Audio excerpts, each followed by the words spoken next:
நான் மக்களை சந்திக்கலை, காணொலி மூலமாக மட்டும்தான் பேசுகிறேன். எடப்பாடி பழனிசாமி அதையும் சொல்லிட்டு இருக்கிறார். நான் தமிழ்நாட்டு மக்களை 1980 ஊர் ஊராக போய் சந்திச்சுக்கிட்டு வரேன். பழனிசாமி தமிழ்நாட்டு மக்களை இப்போதான், மக்களை இல்லை, அரசு ஆய்வுங்கிற பேரில் அரசு அதிகாரிகளை போய் சந்திச்சுட்டு இருக்கார். முதல்ல இப்போதான் அவர் போகிறார் வெளியில். காணொலி காட்சி மூலமாக சந்திக்கிறேன்னா அதுக்கு என்ன காரணம்?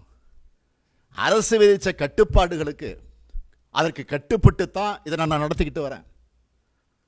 ஒவ்வொரு மாவட்ட நிகழ்ச்சிகளுக்கும் 1,00,000 பேர் கூடுறாங்க. அவங்கள ஒரே இடத்துல கூட்ட முடியாதுங்கிற காரணத்தினால தான் 100, 200, 300, 400ன்னு அவங்க இருக்கக்கூடிய பகுதியில், குடியிருக்கக்கூடிய ஊர்களில் பாதுகாப்பு ஏற்பாடுகளோடு அவங்கள கூட்டி இந்த காணொலி கூட்டத்தை நாம் நடத்திக்கிட்டு வரோம். நான் ஊராக போகணுங்கிற எடப்பாடி பழனிசாமி வேண்டுகோளுக்கு உள்ளபடி நான் நன்றி தெரிவிச்சுக்கிறேன். அதே நேரத்தில் நேற்றைய தினம் நம்முடைய பிரச்சார பயணம் தொடங்கியிருக்கு.